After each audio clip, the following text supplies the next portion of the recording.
Morjes. En tiedä, ootteko kuullut, mutta Ojy varmisti eilen Myllypurossa niin nousun salibändyn kolmosdivisioona.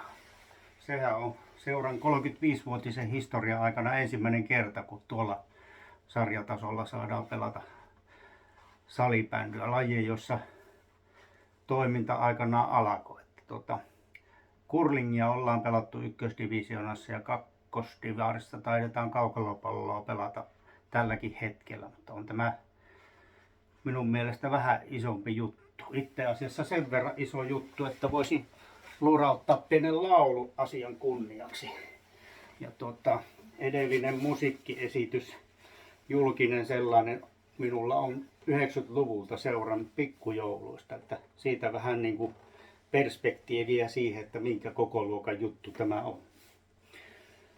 Ojypaikat luo ja maaliverkot soi, se voito meille tuo. Ojy dominoi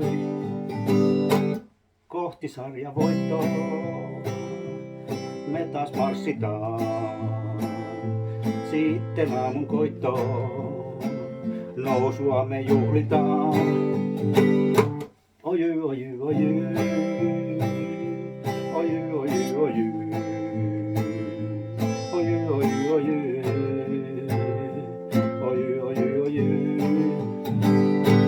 ojypaikat luo ja maaliverkot soi, se voiton meille tuo. Ojy dominoi. Yes.